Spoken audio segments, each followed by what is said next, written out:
नमस्कार दोस्तों, स्वागत है आपका एक बार फिर से अपने प्यारे से परिवार विज्ञप्ति पीसीएस पर। 57 की क्रांति से संबंधित जो भी प्रश्न आपके पूछे गए हैं अभी तक, और जो जन विद्रोह हुए, जैसे जन विद्रोह के भीतर आपका कृषक विद्रोह रहे हों या जनजाति विद्रोह रहे हों, सारे आपके साथ बहुत अच्छे से यहाँ डिस्कस किए जाएंगे। और इसमें बहुत ज़्यादा फैक्ट्स होते हैं, कन्फ्यूजन बहुत ज़्यादा होता है, और इन कन्फ्यूजनों के चक्कर में ही क्या है, आप ज़्यादातर क्वेश्चन गलत करके चले आते हो। तो यहाँ हमारी कोशिश यह रहेगी कि आपके कन्फ्यूजन सारे खत्म कर दिए जाएँ, ताकि आपको जो भी यहाँ से प्रश्न बनाया जाए आगे भविष्य में वो आपके गलत ना हो।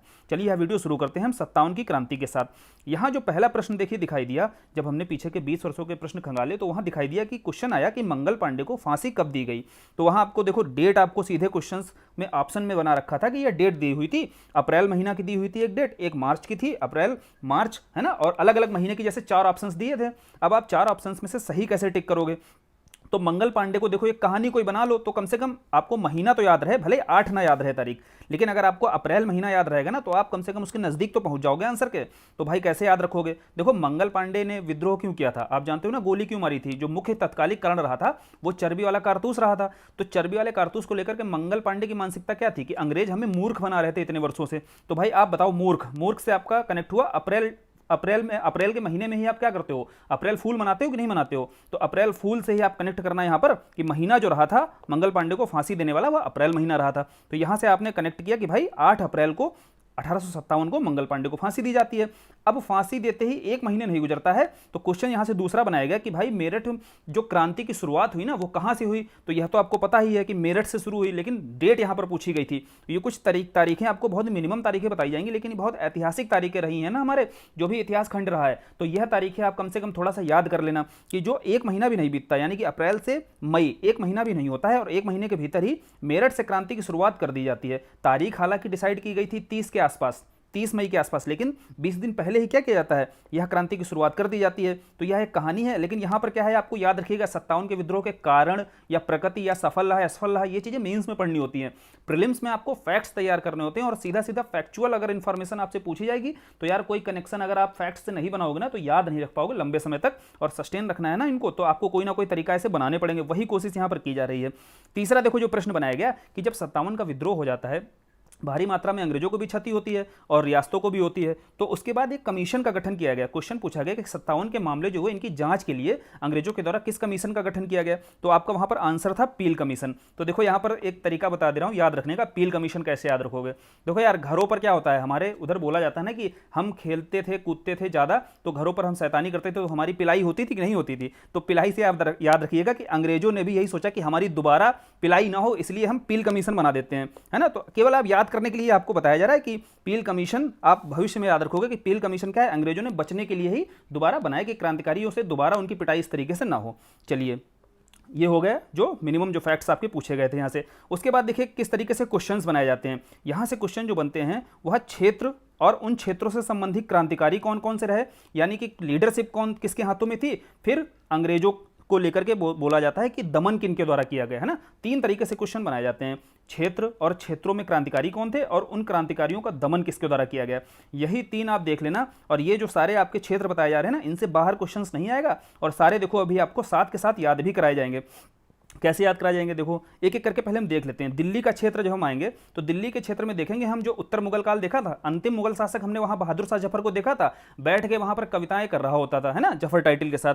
वहां बख्त खां पहुंचते हैं आपके बिजनौर के क्षेत्र से बख्त खां सेना लेकर पहुंचते हैं, कहते हैं कि भाई आप लीडरशिप अपने हाथ में ले लीजिए। अखिल भारतीय नेतृत्व देने की कोशिश किसको करते हैं? बहादुर शाह जफर को। तो उनके द्वारा क्या है, यहां पर लीडरशिप हाथ में ली जाती है, और लीडरशिप हाथ में तो ले लेते हैं, फिर इनके द्वारा क्या किया जाता है, निकलसन की हत्या कर दी जाती है। और लेकिन हडसन आकर के क्या करता है, हडसन आकर के बहादुर शाह जफर को क्या करता है, निर्वासित कर देता है। यहां से भी आपने पूरी कहानी पढ़ी हुई थी कि बहादुर शाह जफर को निर्वासित करके रंगून भेजा जाता है, यह पूरी कहानी होती है। तो क्वेश्चन भाई आएगा कि दिल्ली में क्रांतिकारी कौन था? क्रांतिकारी आपके देखो बहादुर शाह जफर थे और बख्त खां से।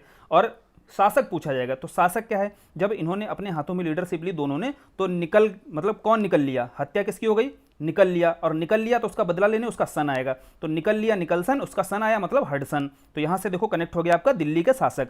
फिर कानपुर से देखो, कानपुर में आपको मालूम है कि मराठों में जो दत्तक पुत्र नाना साहब होते हैं, इनकी पेंशन बंद कर दी जाती है आगे चलकर। तो अब एक तो यह विरोधी हो जाते हैं किसके, अंग्रेजों के, और तात्या टोपे यहाँ पर रह रहे होते हैं। तो नाना साहब और तात्या टोपे कानपुर के क्षेत्रों से प्रमुख क्रांतिकारी होते हैं। और यहीं पर जो शासक होता है ना, शासक आपका कैंपबेल होता है। तो यहाँ देखो पहले एक तरीका आपको, देखो यूपी का मैप समझो, यूपी का मैप आप देखोगे ना, उत्तर प्रदेश के संदर्भ में जितने भी क्षेत्र हुए और क्रांतिकारी हुए, शासक हुए, इनका आपको देखिए बहुत अच्छे से तरीका एक बताया जा रहा है, उसको ध्यान रखना।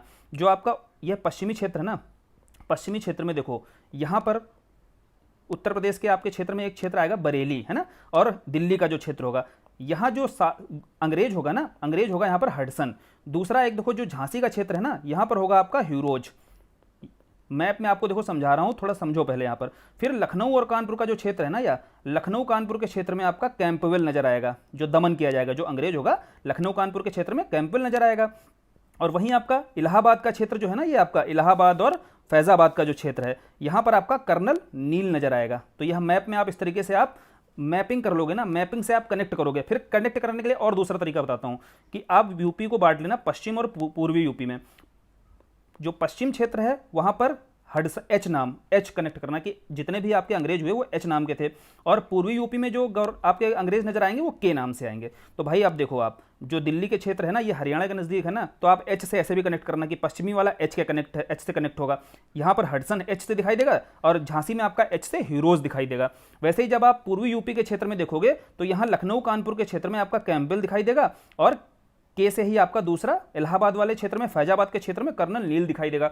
अब यार जब दमन को लेकर के जब भी आप अंग्रेजों से संबंधित, शासक से संबंधित क्वेश्चन आएगा ना, किसके द्वारा दमन किया गया, तो एटलीस्ट यूपी का यह मैप और यह लोकेशन जैसे लोकेट कराया गया ना, यह याद करने की कोशिश करना। तो आपका हडसन और कर्नल नील और कैंपबेल, इनमें कंफ्यूजन बहुत कम हो जाएगा।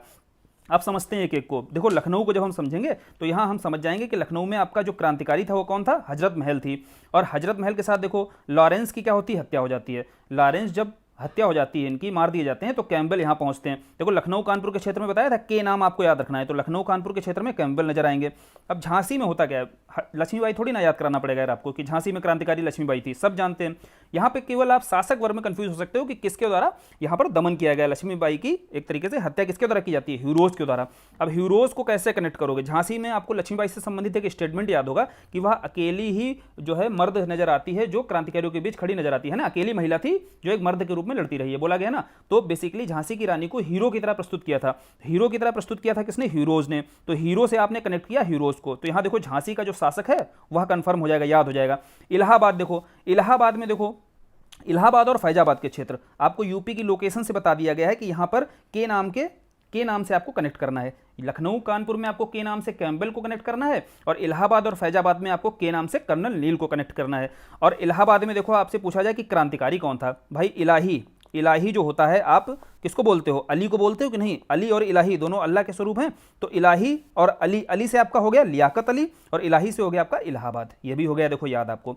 फिर फैजाबाद देखो, फैजाबाद के जो क्रांतिकारी थे वो अहमद उल्ला थे। अब यार पोएट एक आप फैज़ अहमद, फैज़ कौन नहीं जानता है, हर कोई जानता होगा फैज़ अहमद फैज़ के बारे में, यह आपके पोएट रहे हैं। तो फैज़ अहमद, फैज़ से आपने फैज़ाबाद को कनेक्ट किया और अहमद से आपने अहमद उल्ला को कनेक्ट किया। लो भाई फैज़ाबाद के आपको याद हो गए कौन क्रांतिकारी कौन रहे थे फैज़ाबाद से। बरेली, बरेली से आप जानते हैं खान बहादुर खां थे, है ना। बरेली बहादुर आप कनेक्ट कर लेना, बा से बा को, बरेली और बहादुर को कनेक्ट कर लेना। तो इस तरीके से देखो आप कनेक्ट करते हुए चीज़ें कुछ दिमाग में अपने रखोगे तभी याद रहेगी। अब बताओ यार दिल्ली से आप याद कर लोगे ना, मैप में जैसे ही देखा दिल्ली की बात हो रही, मतलब हरियाणा के निकट वाले क्षेत्र है ना ये, तो एच नाम से कौन होगा, हडसन होगा। कानपुर लखनऊ की बात हो रही तो के नाम से आपका शुरू होगा, के नाम से कौन यहाँ पर था, कैंपबेल होगा। और दूसरा वही दूसरा जो के नाम से प्रतापगढ़ और इलाहाबाद का जो फैजाबाद का क्षेत्र था, यहाँ दूसरा के, यहाँ भी के नाम से ही था। तो यह कौन था, कर्नल नील था। वैसे ही देखो दिल्ली का क्षेत्र है या पश्चिमी यूपी का ही क्षेत्र, बरेली भी पश्चिमी यूपी के क्षेत्र में आता है, तो यहाँ एच नाम से होगा। देखो हडसन नजर आ रहा है यहाँ पर। तो सभी को देखो हर एक अंग्रेज को क्षेत्र दे दिया गया था, डिवाइड कर दिया गया था कि इन क्षेत्रों में जो विद्रोह हो रहा है ना अंग्रेजों के विरुद्ध, इसका दमन आपको करना है। तो हडसन को यह क्षेत्र दिया गया था, ह्यूरोज को झांसी का क्षेत्र, और कर्नल नील को यह आपका पश्चिमी यूपी का, पूर्वी यूपी का क्षेत्र दिया गया था। तो इस तरीके से देखो आपको शासक भी याद हो गए होंगे और शासक के साथ साथ क्रांतिकारी भी याद हो गए होंगे। अब 1857 से संबंधित अगर इनसे रिलेटेड कोई प्रश्न आएगा तो आप कंफ्यूजन सारे खत्म हो जाएंगे। 2 से 3 बार आप वीडियो को देख लेना, और पीडीएफ को अगर देखिए आपको डाउनलोड करना है तो जाना हमारे टेलीग्राम चैनल से जुड़ जाना, वहां से आपको पीडीएफ मिल जाएगी। हाँ, तो चलो आगे देखो। क्वेश्चन एक तो इस तरीके से बनाया जाता है 57 के विद्रोह से। फिर एक क्वेश्चन स्टेटमेंट बेस पर भी पूछा गया है कई बार। क्या एक क्वेश्चन बना कि भारत का पहला स्वतंत्रता संग्राम किसके द्वारा कहा गया। तो देखो यहाँ दो आपको बताए गए हैं भारतीय, दो भारतीय वहां हैं जो एक दूसरे से एकदम विपरीत विचारधारा रखते हैं, उनको एक साथ शामिल कर दिया गया यहाँ पर, और दोनों से क्वेश्चन आपके बनाए गए हैं पीछे। सावरकर देखिए आपके जानते हैं कि क्रांतिकारी विचारधारा रखते थे, आज के समय आप समझिए राइट विंग विचारधारा, और आज के समय की जो लेफ्ट विंग विचारधारा है वो मजूमदार के रूप में देखिए। तो बताइए सावरकर क्या है, 57 के विद्रोह के रूप में कैसे बताएंगे, वो कहेंगे यह पहला स्वतंत्रता संग्राम था। वही इसके अपोजिट मजूमदार क्या देंगे स्टेटमेंट, ना तो ये पहला था, ना ही राष्ट्रीय था, ना स्वतंत्रता संग्राम था। तो इस तरीके से देखो एक दूसरे के विपरीत दोनों स्टेटमेंट दे रहे हैं, हम यहां से समझ गए दोनों के स्टेटमेंट और याद भी हो गई। अब अंग्रेजों से देखो, अंग्रेजों में ज्यादातर जो जितने भी अंग्रेज होंगे इतिहासकार, वो क्या 57 के विद्रोह को कोई औचित्य को सही ठहराएंगे, नहीं ठहराएंगे। लेकिन उन्हीं में से एक अंग्रेज हुआ जिसने 57 के विद्रोह को राष्ट्रीय विद्रोह कहा। तो यह हो जाता है इंपॉर्टेंट आपके लिए याद करना, और यहां से क्वेश्चन भी देखो इसलिए बना दिया गया कि किसने कहा कि 57 का विद्रोह एक राष्ट्रीय विद्रोह था। तो वो बोला आपका डिजरायली। अब देखो कौन जो है अंग्रेजों से अलग राय रखता था, तो राय से आपने डिजरायली बता दिया है ना, राय से डिजरायली है ना। कौन राय अलग रखता था, डिजरायली अलग रखता था राय। तो राष्ट्रीय विद्रोह इसलिए बोलता है, बाकी सारे अंग्रेज क्या बोलेंगे, कोई इसको सिपाही विद्रोह बोल देगा, कोई बर्बरता से सभ्यता के विरुद्ध विद्रोह बताएगा है ना, कोई हिंदू मुसलमान का विद्रोह बताएगा। इस तरीके से विद्रोह बताए जाते हैं। लेकिन दो क्वेश्चन देखो और बने स्टेटमेंट बेस्ड, क्या किसने बोला कि यह पूर्णतः एक सिपाही विद्रोह था, मतलब सिपाहियों का विद्रोह था, और जो आप जानते हो कि मंगल पांडे के द्वारा देखो जैसे शुरू भी किया गया था, और मेरठ से इसकी शुरुआत भी सिपाहियों के द्वारा होती। इस आधार पर बताएंगे कि यह सिपाही विद्रोह था। अब पूछा जाए सिपाही विद्रोह कहा किसने था, सी से आपका सिपाही, सी से सीले, आपको बस इतना ही कनेक्ट करना है, सीले को याद रखना है, आप भूल जाइए। और सिपाही और सीले, जैसे सीले आप वहां पर ऑप्शन में देखोगे आप टिक करके चले जाओगे, सिपाही को सीले, सी से सी को कनेक्ट करना है ना। फिर है बर्बरता और सभ्यता के विरुद्ध विद्रोह किसने बताया, तो आर होम्स ने बोला। आप कनेक्ट कैसे करोगे यार, एक बात बताओ, आप अपने होम में आप बर्बरता से सभ्यता की ओर जाते हो कि नहीं, एक दौर आता है, एक दौर तक आप बर्बर रहते हो, लेकिन जैसे ही पढ़ लिख जाते हो आप सभ्य बन जाते हो, है ना। तो अपने होम में ही आप क्या है, बर्बर रहते हो, और बर्बर से सभ्य की ओर जाते हो। तो बर्बरता से सभ्यता के विरुद्ध विद्रोह होम से आप कनेक्ट करोगे किसको, आर होम्स को, और बर्बरता और सभ्यता के विरुद्ध विद्रोह बताया, के बीच विद्रोह बताया गया था, किसके द्वारा, आर होम्स के द्वारा। याद हो गया। अब देखो एक बुक पूछी गई थी आपसे यहाँ पर कि 1857 जो बुक है ना वो किसके द्वारा लिखी गई। तो यार देखो 1857 जो पढ़ना है ना आपको, 57 ना बोलकर इसको आप 50 सेन बोलना आगे से। अब जब बोलोगे ना 1850 सेन बोलना, और 57 1857 बुक जो है सेन के द्वारा ही लिखी गई है, 50 सेन बोलना आज से, ठीक है। यह वाह आप गायब कर देना जब भी बोलना, और बोलना कब है, केवल याद करने के लिए बताया जा रहा है। 2-3 बार बोलोगे तो आपको याद आ जाएगा, जैसे वहां एस एन सेन दिया होगा ऑप्शन में। चलिए 1857 से संबंधित जितने प्रीवियस ईयर क्वेश्चन थे ना, और जितने कंफ्यूजन वाली चीजें थी वो सारी क्लियर करा दी गई हैं, तरीके भी बढ़िया बता दिए गए याद करने के, कैसे याद भी रखना है। अब जन विद्रोह पर आता है, सबसे टफ पोर्शन बच्चों को लगता है या कि यहाँ से जो जनजातीय विद्रोह और कृषक विद्रोह होते हैं ना, या धार्मिक विद्रोह होते हैं, जितने भी आंदोलन हुए, इनको लेकर के यार बड़ा कन्फ्यूजन होता है। इनका कभी लीडरशिप नहीं याद हो पाती है, कभी इनको लेकर के जो इनके मतलब कि कुछ प्रमुख घटनाएं हुई हैं वो नहीं याद हो पाती हैं, किससे संबंधित थी, वर्ष को लेकर के, क्रम को लेकर लगाने को आ जाता है, वो नहीं याद होता है। तो यहाँ देखो पहले आप थोड़ा सा एक ओवरव्यू ले लो इसको लेकर के कि किस तरीके से आपको प्रेजेंटेशन दिया जा रहा है। ऐसे ही आप बिल्कुल आप नोट डाउन कर लेना, नहीं तो आप पीडीएफ इसके डाउनलोड कर लेना। एक सीक्वेंस में आपको चीजें दी जा रही हैं, देखो जब धार्मिक आंदोलन आपको दिए जाएंगे वो सीक्वेंस में, और जो जनजातीय विद्रोह देखो एक सीक्वेंस में ही दिया गया है, जैसे ऊपर से नीचे तक जो उनका क्रम है ना घटित होने का, वैसे ही आपके लगा दिए गए। उसी तरीके से किसान विद्रोह भी देखो आपको एक क्रम में ही लगाए गए हैं। इसीलिए यह क्रम जब आप बनाओगे, जब आप बनाने के स्तर पर ध्यान रखोगे ना चीजों का, तो आपको क्रम में चीजें याद भी रहती हैं। चलिए पहले जन विद्रोह समझ लेते हैं। जन विद्रोह में 3 तरीके के जन विद्रोह दिखाई देंगे आपको। एक राजनीतिक धार्मिक आंदोलन दिखाई देता है, दूसरा जनजातियों के द्वारा जो विद्रोह किया जाता है, तीसरा किसानों के द्वारा विद्रोह किया जाता है। राजनीतिक धार्मिक आंदोलन क्यों बोला जाता है, देखो पहले यह आंदोलन जो होता है वो धर्म के मुद्दों को लेकर के शुरू होता है, धीरे धीरे वह अपना राजनीतिक स्वरूप ले लेता है।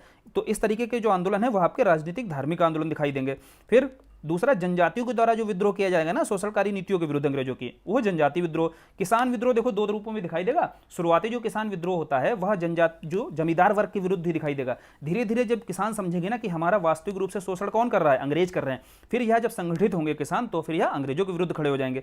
तो यह इनका एक क्रम दिखाई देता है, यह आपको समझा दिया गया है। अब एक एक करके देखो प्रीलिम्स के नजरिए से समझ लेते हैं कि क्वेश्चन कहां से पूछा जाता है। देखो राजनीतिक धार्मिक आंदोलन को लेकर जो प्रश्न बनता है, यह 5 आपके जो बताए जा रहे हैं धार्मिक आंदोलन, यही 5 से लेकर घुमा फिराकर आप यह ध्यान रखना 80 से 90% जो क्वेश्चंस है ना, इन्हीं 5 आपके धार्मिक आंदोलनों से कवर हो जाएंगे, इससे बाहर नहीं पूछा जाएगा। जब इतना कवर हो जाएगा तो इसको अच्छे से तैयार कर लो। और इसका जो क्रम बताया जा रहा है ना, यह क्रम भी आपके दिमाग में रहना चाहिए। यह वर्ष जो आपके दिए हैं ना, यह वर्ष एकदम भूल जाइए। खाली आपको बताया गया कि देखो हमने क्रम में नोट किया है, यह वर्ष आपको ध्यान नहीं रहेगा ना, तब भी अगर आपको यह क्रम खाली याद है, 5 केवल आंदोलनों को आपको क्रम में याद रखना है, और उनको क्रम में याद रखने का भी तरीका बताया जाएगा। यह क्रम याद रहेगा तो मान लीजिए इनसे कोई भी 4 दे दिए गए, आगे सन दे दिया गया, लेकिन यह क्रम अगर आपको पता है इन आंदोलनों का, तो इनको सन को आप क्रम में नहीं लगा के रख पाओगे, यह सन ऑटोमेटिक आप क्रम में लगा के लिख दोगे। भले इनके तुमको सन नहीं याद थे, लेकिन इनका क्रम तो याद था, इनका क्रम ही अभी देखो याद करा दिया जाएगा आपको। देखो पहला है जैसे फकीर है आपका, और सन्यासी है, तीसरा पागलपंथी है, चौथा आपका बहावी है, और पांचवा कूका है। यही 5 आपके धार्मिक आंदोलन हैं। और धार्मिक आंदोलन देखो आपको याद भी रहेंगे। समझते हैं पहले हम। देखो आप मान लीजिए आप जिस उम्र में हैं, आप उस उम्र में अगर धर्म की ओर जा रहे हो तो धार्मिक आंदोलन पढ़ रहे हैं, इसीलिए कुछ ऐसी कहानी बनानी पड़ेगी कि हमने धार्मिक आंदोलन की कोई कनेक्ट करके कहानी बनाई थी। तो आप अगर धर्म की ओर जाओगे तो भाई धर्म की ओर जाओगे तो वहां से ही लेकर कहानी आपके दिमाग में बनी कि आप क्या करोगे। आप जब फकीर हो गए, मान लीजिए भाई आज आपकी जो उम्र है ना, उस उम्र में अगर आप फकीर हो गए, अब फकीर हो गए मतलब पैसा नहीं बचा, तो आप किस ओर जाओगे। आपने संन्यास जीवन ग्रहण कर लिया, आप बोले भाई अब हम सन्यासी बन जाएंगे। आप हो चुके हो फकीर, करने को कुछ बचा नहीं आपके पास, आपने बोला भाई अब हम सन्यासी बन जाते हैं। तो ठीक है, आप सन्यासी बन गए। अब सन्यासी बन गए तो लोगों ने देखा तो लोग बोले भाई पागल हो चुका है ये। लोग क्या कहेंगे, लोग तारीफ तो करेंगे नहीं कि भाई 20 साल में आदमी जो है फकीर, मतलब आदमी जो है सन्यासी अगर बन गया होगा 20 साल में आप बन जाओगे, तो लोग तारीफ तो करेंगे नहीं, लोग बोलेंगे पागल है वो। उसने क्या किया है, लोग बताएंगे फिर कि उसने पूरा पैसा बहा दिया है अपना। अब कोई का करे इसको लेकर के, है ना, कोई का को लेकर आपने कूका बना दिया, पूरा पैसा बहा दिया है, मतलब बहावी हो गया आपका। तो अब समझे आपकी नहीं, फकीर हो गया, फकीर आप हो गए तो आपने सन्यासी जीवन ग्रहण कर लिया। और सन्यासी लोगों से पूछा गया तो बोले भाई ये पागल है, इसने क्या किया है, पूरा पैसा बहा दिया है। और पूरा पैसा जब बहा दिया है तो अब कोई का करे। अब बहा से आपका बहावी हो गया, कोई का से कूका हो गया, पागल से आपका पागलपंथी हो गया। और सन्यासी और फकीर, देखो पांचों आपको क्रम भी याद हो गए, एक कहानी भी आपको बता दी गई कि धार्मिक आंदोलन की कैसे कहानी, यह क्रम ही आपको याद रखना है बस। इस क्रम के बाद में अब देखो एक एक आपको जो लीडरशिप थी ना, जिनके हाथों में लीडरशिप रही है, या कुछ और क्वेश्चंस जो इनसे संबंधित बनाए जाते हैं और जो प्रीवियस ईयर्स में बनाए गए, वो देखो अभी कैसे याद हो जाते हैं साथ के साथ। फकीर विद्रोह से क्वेश्चन आया कि इसका क्षेत्र तो देखो आपको पता है बंगाल का क्षेत्र है, ये तो काफ़ी आसान है। फकीरों और सन्यासियों का जो क्षेत्र रहा है वो बंगाल का क्षेत्र रहा है। अब फकीर आपको देखो धर्म किस धर्म से संबंधित है, या मुस्लिम धर्म से संबंधित है ना, ये तो बताने की जरूरत है नहीं। और सन्यासी आपको पता है तीर्थयात्रियों से संबंधित होगा, है ना, हिंदू धर्म से। तो यहाँ धार्मिक आंदोलन है, किसी न किसी धर्म का चोला तो लेकर के शुरू ही होंगे ये। तो यह तो बताने की बिल्कुल समझाने की जरूरत है नहीं। जो समझाने की जरूरत है ना, जहाँ पर क्वेश्चन आपसे फंसेंगे ये कि फकीर को लेकर क्वेश्चन आया कि भाई इसका नेतृत्व करता कौन था, तो वहाँ ऑप्शन में आपका मजनू शाह और चिराग अली शाह दिया था। अब इसको कैसे यार लगाओगे। देखो फकीर जो होता है आदमी, आपको बताया था कि आप फकीर बन गए। अब फकीर बने कैसे, जब भाई आपका चिराग जो है ना, पापा से पूछा गया आपके कि भाई आपका लड़का फकीर कैसे हो गया, तो उन्होंने बोला कि हमारा जो चिराग है ना वो मजनू बन गया था। अब हमारा चिराग जब मजनूगिरी करेगा ज़्यादा तो फकीर तो बनी जाएगा ना। तो इसके आपको क्या याद हो गए, लीडरशिप किसके हाथों में थी, याद हो गया कि फकीर जो है बने किस लिए था, क्योंकि हमारा चिराग मजनू बन गया था। मजनू से हो गया मजनू शाह, चिराग से होगा चिराग अली शाह। फिर दूसरा आया सन्यासी। अब यार बताओ सन्यासी कहाँ रहता है, मठ में रहता है कि नहीं रहता है। क्वेश्चन बनाया गया कि कौन सा विद्रोह था जिसका उल्लेख आनंद मठ में मिलता है। तो आप बताओगे भाई मठ में कौन रहते हैं, मठ में रहते हैं आपके सन्यासी। तो सन्यासी विद्रोह का ही तो उल्लेख मिलेगा आनंद मठ में। तो ये हो गया याद आपका। पागलपंथी से देखो उन्होंने बोला पागल है। देखो पागलपंथी का एक और नेता है आपका करम शाह।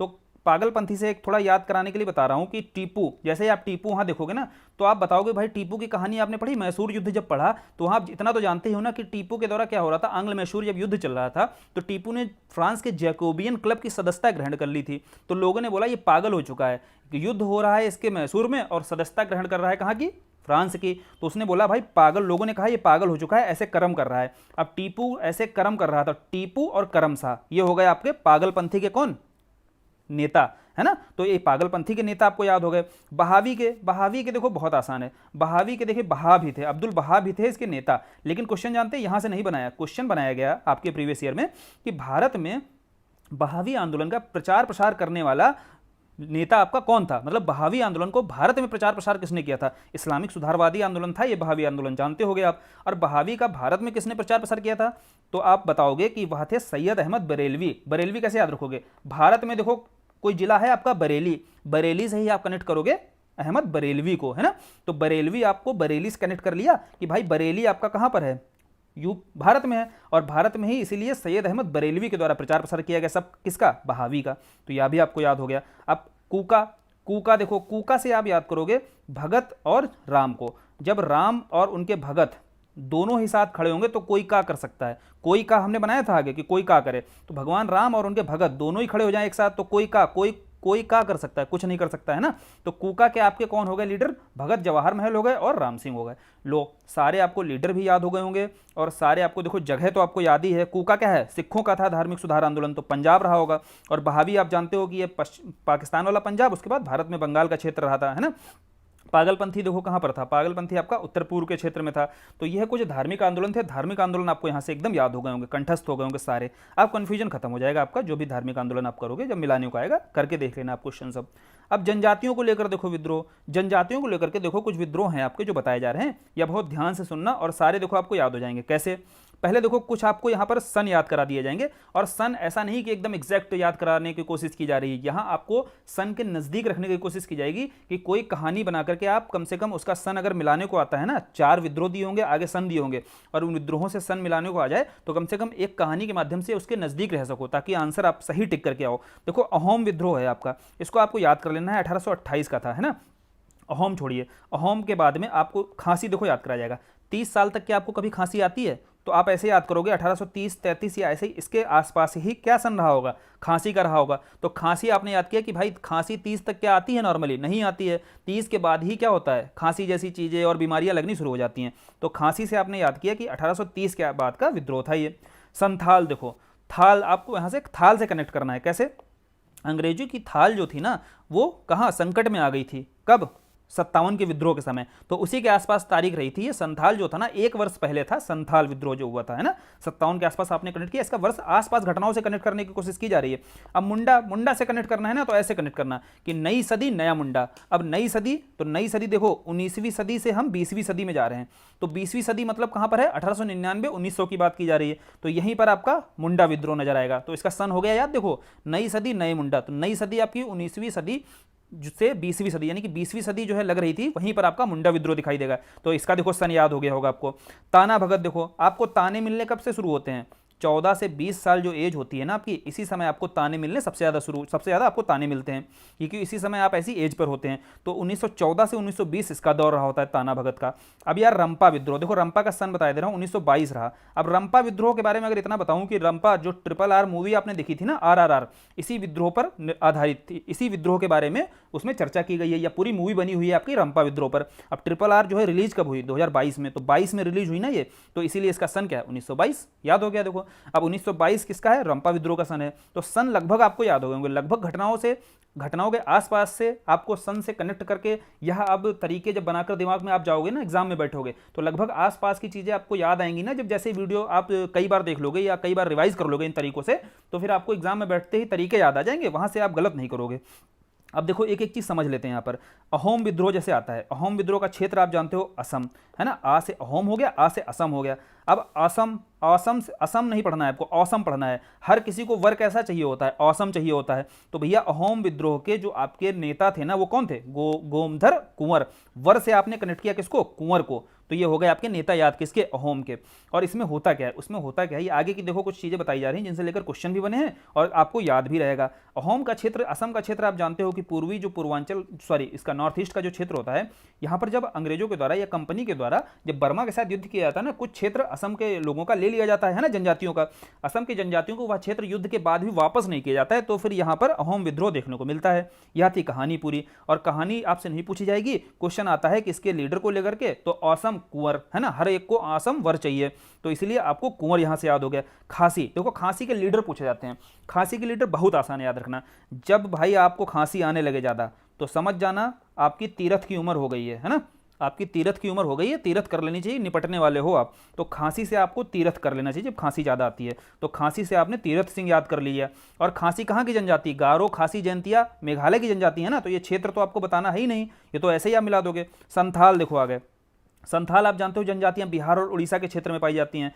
अब यार एक बात बताओ, जिसकी थाली में खाता है उसी की थाली में छेद करता है, कौन काम करता है ऐसा? कोई राजनेता है नजर में आपकी? सिद्धू है कि नहीं है? पहले कांग्रेस में ही था, फिर आप जानते हो कि फिर कांग्रेस को ही गाली देने लगा। तो अब सिद्धू जैसे नेता जो हैं, ये आप जानते हो, एक कनेक्ट करने के लिए बताया जा रहा है कि ऐसी घटनाएं आप देखते हो ना, ऐसा नहीं है कि सिद्धू से कोई पर्सनल कमेंट करके बताया जा रहा है। तो इस तरीके की चीजें क्या है ना, आपको याद करने के लिए बताई जा रही हैं कि जिसकी थाली में खाना उसी की थाली में छेद करना। तो आप सिद्धू को जानते हो इस मामले में, है ना। संथाल से आपको कनेक्ट हुआ नेता कौन, सिद्धू और कान्हू हुए। चलो आगे देखते हैं, आगे मुंडा को लेकर के। देखो मुंडा को लेकर के आपको यह पता है छोटा नागपुर का जो क्षेत्र होता है यहाँ पर मुंडा जनजाति होती है, और इसके लीडर भी आपको टफ नहीं याद करना, क्योंकि उसमें नाम ही में लगा हुआ है, उनका टाइटल ही मुंडा था, बिरसा मुंडा। तो यहाँ तो टफ है नहीं आपके लिए याद करना। इसका सन देखो आपको याद ही करा दिया गया, नई सदी नई मुंडा, है ना, 1899 का जो दौर रहता है। ताना भगत के भी आपको याद नहीं, टफ नहीं है याद करना। कैसे, इसका केवल सन ही टफ था याद करना। और आपको बता दिया गया कि ताना आपको 14 से 20 साल की उम्र में सबसे ज्यादा घर पे मिलता है। तो ताना भगत का आपको देखो, भगत जो है ना, यह टाइटल दोनों नेताओं के उसमें लगा हुआ है, जतरा भगत हो और तूरिया भगत हो, है ना, तो यह भी टफ नहीं है ज्यादा। लेकिन ताना भगत से एक क्वेश्चन बनाया गया आपका कि जो आपकी उरांव जनजाति है ना, वहां पर जो आपका छोटा नागपुर का क्षेत्र है, वहीं पर एक उरांव जनजाति रहती थी। एक तो ब्रिटिशर्स की जो शोषण मूलक नीतियां रहती थी, ये तो रहती ही थी, साथ में उरांव के जो लोग थे ना, वो भी ब्रिटिशर्स के साथ मिलकर के किसका शोषण कर रहे होते थे, इनका शोषण कर रहे होते अन्य जनजातियों का। तो वहीं पर ताना भगत आंदोलन आपको देखने को मिलेगा, है ना। तो यह कहानी भी आपको ध्यान रखनी है, उरांव के विरुद्ध भी यह देखने को मिलता है। और गांधीवादी समर्थक थे, यानी कि अहिंसा का मार्ग अपनाकर ही इनके द्वारा क्या किया गया, विद्रोह किया गया। जनजातियों में यह बहुत कम देखने को मिलता है। अब आ जाओ रंपा पर। देखो रंपा कितनी आसानी से तैयार करा जाएगा अभी। रंपा विद्रोह के जो नेता थे ना, वो अल्लूरी सीताराम राजू थे, है ना, और यह गांधीवादी थे। लेकिन इनका मानना था कि गांधीवादी एक हद तक ठीक है, लेकिन एक समय के बाद हिंसा करना आदिवासियों के कल्याण के लिए जरूरी हो जाता है। तो इसी आधार पर आप देखते भी हैं जो हिंसा हुई ना अंग्रेजों के विरुद्ध, है ना, राजू के द्वारा की गई, अल्लूराम सीताराम राजू के द्वारा जो हिंसा की जाती है, RRR मूवी में आपको दिखाया गया है। और भगवान राम के गेटअप में रहते थे ना, रामचरण तेजा को आप जानते हो ना, रामचरण को आप देखते हो, वो भगवान राम के गेटअप में रहते हैं। तो वह कैरेक्टर किसका है, अल्लूरी सीताराम राजू का ही कैरेक्टर है वह। अब इसको याद कैसे रखना है, देखो RRR से ही आपको याद हो जाएगा। कैसे, एक आर आपका है रंपा के लिए, ठीक, दूसरा आर है आपका राजू के लिए, और तीसरा आर है रिवोल्ट के लिए। रिवोल्ट समझते हो ना, विद्रोह। अब रंपा में राजू थे जो लीडरशिप नेता के रूप में थे, और रिवोल्ट आपका विद्रोह जो हो रहा था। अब यार राजू थोड़ा सा और खास क्यों हो जाते हैं जानते हैं, यह जो है गैर आदिवासी थे, यानी कि जो रंपा विद्रोह हो रहा था ना, जहां जिन आदिवासियों के विरुद्ध शोषण मूलक नीतियां लागू की जा रही थी, उनका लीडरशिप जानते हो किसके हाथ में था, एक गैर आदिवासी नेता के हाथ में था। इसलिए थोड़ा सा और महत्वपूर्ण हो जाता है। इसका क्षेत्र तो आपको पता ही, आंध्र प्रदेश का क्षेत्र था।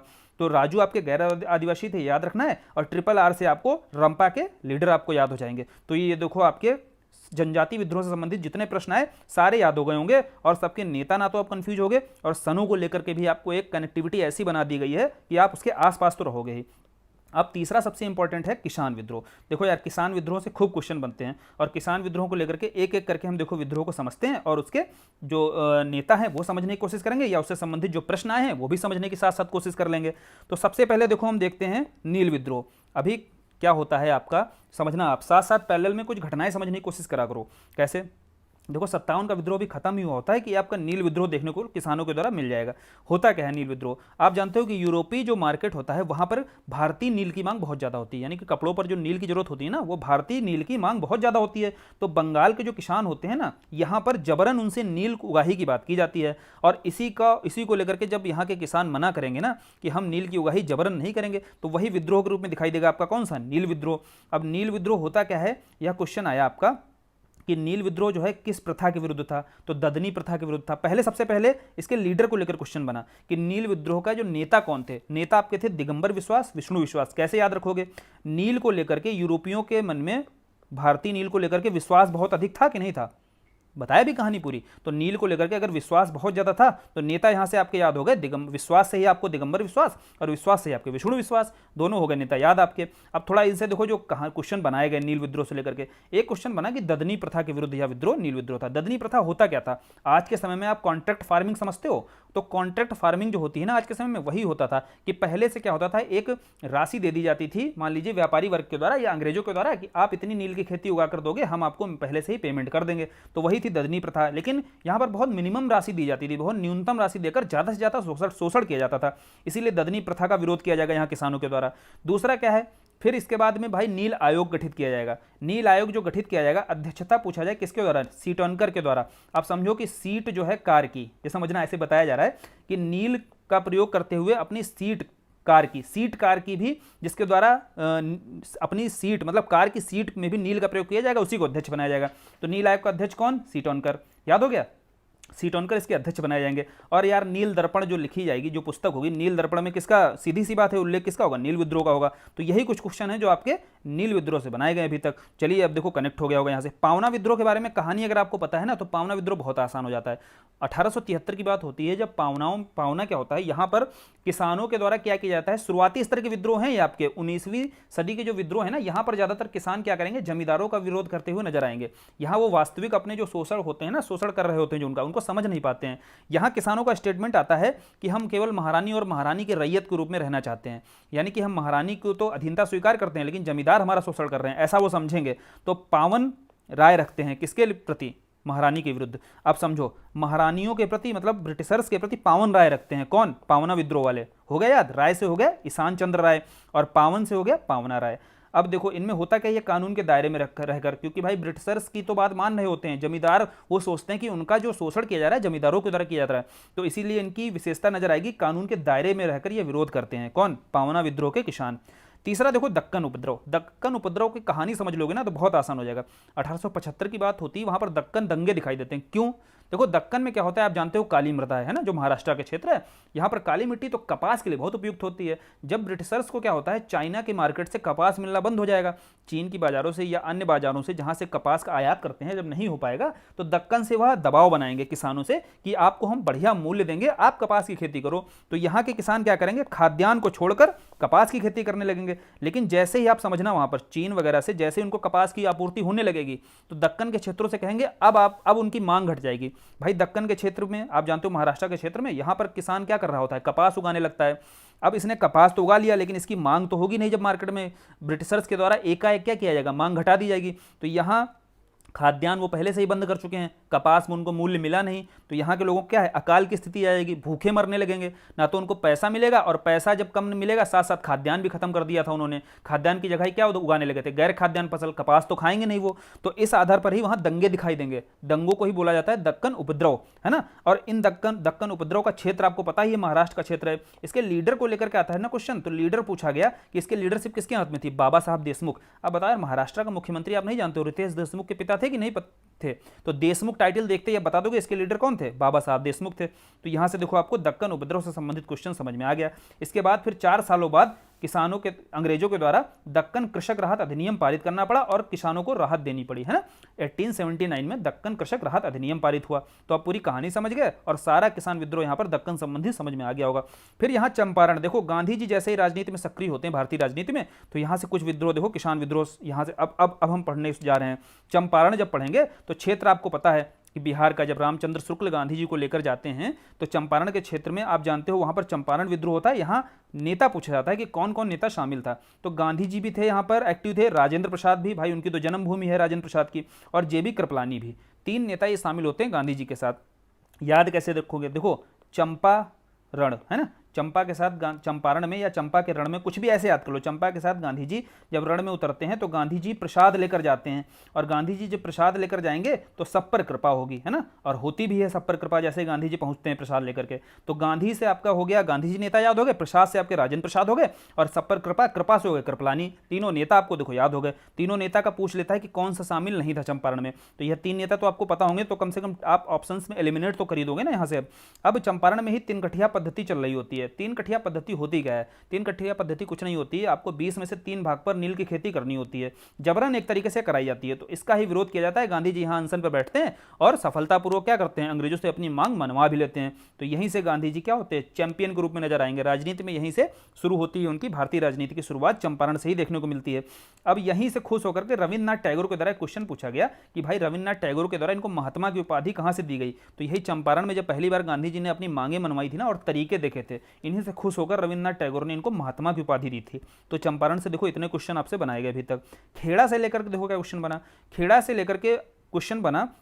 चंपारण के बाद देखो खेड़ा का विद्रोह हुआ। खेड़ा आप जानते हो गुजरात के क्षेत्र में है। अब गांधी जी गुजराती थे तो जानते हो ना, तो आप बताओगे भाई खेड़ा के विद्रोह को लेकर के, अगर खेड़ा में किसानों का जो लीडर था ना, वह लीडर कौन था, गांधी जी थे और मोहनलाल पंडा थे। क्या बताओगे आप, यहाँ के किसान देखेंगे कि हमारे यहाँ का ही लाल, गुजरात का ही लाल गांधी गुजरात का जो लाल था ना, गांधी जो था वो पहले ही मतलब चंपारण में जब देखेंगे गांधी जी की सफलता दिखाई देगी तो बोलेंगे भाई खेड़ा में भी गुजरात का ही लाल गांधी बुलाओ जो हमारे साथ खड़ा होगा, है ना, जो हमारे साथ खड़ा होगा, किसानों के साथ खड़ा नजर आएगा। तो लाल से हो गया मोहनलाल आपका पांडा और गांधी से गांधी, ये दो लीडर आपके देखो तैयार हो गए। और खड़ा से खेड़ा हो गया आपका, है ना। तो खेड़ा में आपके कौन थे, गांधी जी थे, मोहनलाल पंडा थे, दोनों देखो लीडर भी तैयार हो गए। इसके साथ यहां हुआ क्यों था, देखो फसल खराब हो रही थी लेकिन क्या हो रहा था, अंग्रेजों के द्वारा लगातार कर में वृद्धि कर रखी गई थी, तो यही कम करने की लगातार मांग की जाएगी और यहाँ भी अंग्रेज यहाँ भी सॉरी जो गांधी जी हैं यहाँ पर भी सफल हो जाएंगे, तो खेड़ा में भी उनको सफलता मिलती है। इसके साथ ही साथ देखो गांधी जी जो ये छोटे छोटे आंदोलन आप देख रहे हो ना, कृषक आंदोलन,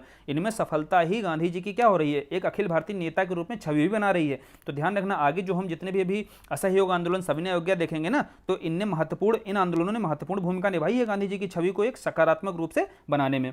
अब देखो अगला जो कृषक आंदोलन है वह अवध किसान सभा है। अवध किसान सभा को लेकर देखो जो क्वेश्चन बनाया जाएगा ना, वह क्षेत्र आपको पता होना चाहिए, प्रतापगढ़ है। और इसके लीडर कौन थे आपके, बाबा रामचंद्र थे। इस बार का जब आप मेंस का पेपर देखोगे, जब मैंने दिया तो वहां पर देखा बाबा रामचंद्र को लेकर के 12 नंबर का क्वेश्चन बनाया गया था। तो आप समझिए कि अवध किसान सभा को लेकर के क्वेश्चन बनने की गंभीरता को यहां पर समझना है। और यूपी से संबंधित कोई भी आपका क्षेत्र आ जाता है ना, तो वहां पर आपको बताया, शुरू से ही बताया कि आंखें वहां पर आपको बड़ी बड़ी अपनी कर लेनी है कि यहां से क्वेश्चन आपके बनाए जाने की उम्मीद हो सकती है। देखो अवध किसान सभा से आपको क्षेत्र कैसे, अवध आपने यहां से पकड़ा। अवध में बताया कि अवध में प्रतापी राम हुए कि नहीं, अवध के राम कौन नहीं जानता है। तो अवध में प्रतापी राम हुए, प्रतापी से आपका प्रतापगढ़ हो गया, राम से आपके रामचंद्र हो गए। लो तीनों देखो चीजें याद हो गई, क्षेत्र उसका प्रतापगढ़ हो गया और राम आपके रामचंद्र। अवध किसान सभा के कौन हो गए लीडर, बाबा रामचंद्र। यहां पर ही देखो क्वेश्चन बनाया गया कि नाई धोबी जो सेवा बंद कार्यक्रम है ना, नाई धोबी सेवा बंद कार्यक्रम ऐसे समझिए जो सर्विस दी जाती थी, सेवाएं दी जाती थी, अगर यह सेवाएं बंद कर दी जाएंगी तो ब्रिटिशर्स क्या होंगे, संकट में आ जाएंगे, है ना। तो यही नाई धोबी जो सेवा बंद कार्यक्रम है, इसकी शुरुआत कहां पर होती है, इसी अवध किसान सभा में देखने को मिलती है। यह कुछ आपके कृषक आंदोलन हो गए। अब देखिए बचे हुए कृषक आंदोलन देख लेते हैं और साथ साथ आपको याद भी हो रहा होगा। अब बताइए जो फैक्ट्स होते हैं जनजाति जन आंदोलनों को लेकर के, यहां पर आपका कॉन्फिडेंस बूस्ट हुआ होगा पहले से, और अब आप रिपीट करके जब इस वीडियो को देखोगे ना तो आप बताओगे यार, खुद ही आगे से आगे बोलते चले जाओगे, है ना, और सारी चीजें याद भी होंगी। फिर आप जब टेस्ट सीरीज लगाओगे ना, हम टेस्ट सीरीज आपको भी कराएंगे, और जब टेस्ट सीरीज में चीजें कराई जाएंगी और वहां जब आप इस तरीके को याद करते हुए जब क्वेश्चन टिक करोगे ना, तो एक कॉन्फिडेंस अलग लेवल पर पहुंच जाएगा आपका। चलिए फिर अगला देखो देखते हैं एक का आंदोलन, और सब क्रम में बताए जा रहे हैं, ऐसा भी नहीं कि क्रम इधर उधर से कोई आंदोलन उठा लिया गया हो। फिर अगला एक का आंदोलन कृषक आंदोलन दिखाई देता है। एक आंदोलन का जो क्षेत्र होता है वह हरदोई बहराइच का क्षेत्र है और जो उसके लीडर हैं वो मदारी पासी हैं। इसमें होता क्या, थोड़ा सा अलग दिखाई देगा। इसमें क्या है, छोटे छोटे जमींदार वर्ग भी शामिल हो जाते हैं, यानी कि बड़े जमींदारों के द्वारा छोटे जमींदारों का भी यहाँ पे शोषण किया जा रहा होता है। तो समझना कि एका आंदोलन के आपको लीडर याद करने हैं, याद तो यहाँ पर आपको लीडर करना है ना, नेता याद करना है, क्षेत्र।